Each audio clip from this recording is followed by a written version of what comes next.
सो अभी तक हमने देखा कि किडोंग शॉक रह गई थी किडोमा को अपनी क्लास में देखकर, फिर पूछने लगी कि आखिर तुम यहाँ क्या कर रहे हो।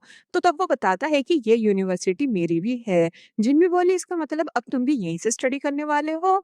तो तब वो कहता है कि हाँ, और फिर दोनों से बोला कि चलो पढ़ाई पर ध्यान दो, लड़ाई तो होती रहेगी। तो तब किडोंग काफी ज्यादा शॉक में थी। क्लास स्टार्ट हुई, जहाँ टीचर नोटिस करते हैं कि किडोमा कैसे नॉन स्टॉप बस किडोंग को देख रहा है, इसलिए उसे उठाकर पूछने लगे कि तुम्हारा नाम क्या है और तुम कौन से डिपार्टमेंट में हो। किडोमा नाम बता देता है, और जब बोला कि किंडरगार्टन एजुकेशन डिपार्टमेंट, तो ये सुन सब हंसने लगे।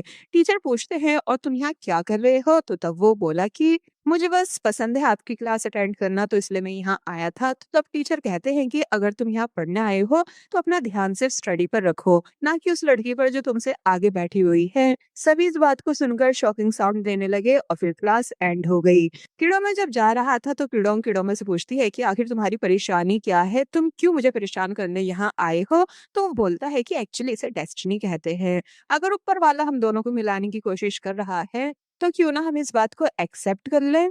और देखो, तुम अपना ब्लड प्रेशर हाई मत करा करो, बीमार पड़ जाओगी, वैसे अब तुम्हें मुझे रोज बर्दाश्त करना है। तो तब किडोंग कोई बहस नहीं करती, और बस चुपचाप अपना गुस्सा बर्दाश्त करते हुए यहाँ से चली गई। फिर अपने रूम में आकर काफी ज्यादा गुस्सा करने लगी कि ये किडोमा क्यों मेरा पीछा कर रहा है, यानी आखिर इसे ये सब करके मिल क्या रहा है। लूसी कहती है कि कहीं वो तुम्हें सीरियसली लाइक तो नहीं करता, क्योंकि मैंने बुक्स में रीड करा है कि बैड बॉयज को जब लव होता है तो उनका लव शो करने का स्टाइल ये होता है कि वो अपने लवर को तंग करते हैं। किडोंग बोले कि नहीं, ऐसा तो कुछ नहीं है, बल्कि इसकी वजह से तो मैं स्कूल से भी निकलने वाली थी, और अब ये यहाँ भी मुझे परेशान करने आ गया है। नेक्स्ट सीन में ये चारों फ्रेंड्स जब कहीं जा रही होती हैं कि तभी दुआन एक बार फिर जिन्बी से मिलने आया, और वो जिन्बी के लिए फ्रूट्स भी लाया था, जो देखकर बाकी सब तो खुश होने लगी, लेकिन जिन्बी दुआन को देखकर खुश नजर नहीं आ रही थी। फिर जब किडोंग लूसी और सनी को अपने साथ ले गई, और जब काफी हिम्मत करने के बाद उसने कॉल की, तो तब गुजी की मॉम उससे ये बोलकर कॉल कट कर देती हैं कि यहाँ कोई गुजी नहीं रहता है। बाय द वे, इस बार गुजी भी बाहर से ये सब बातें सुन चुका था कि किडोंग ने कॉल की थी। तो वही फादर पूछ रहे होते हैं कि ये लड़की कब कब कॉल करती है।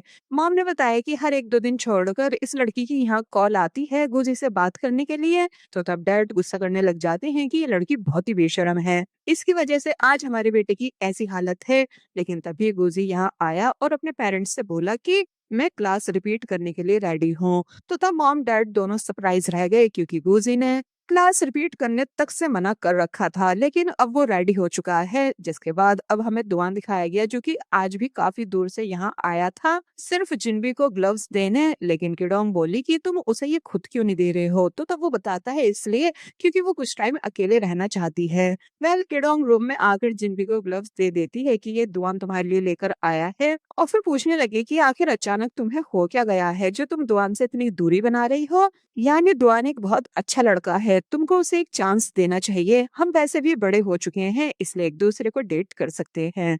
तो तब जिन्मी बोली कि तुम भी तो गुजी को डेट कर सकती हो, क्या तुमने इस बारे में सोचा है। तो ये सुन किडोंग चुप होकर बैठ गई। तो वहीं गुजी, जो कि किडोंग वाली कॉमिक देखकर किडोंग को मिस कर रहा था, उसको कॉलेज एंट्रेंस एग्जाम से एक दिन पहले वाला दिन याद आने लगा, जब उसकी अपने फादर से लड़ाई हुई थी।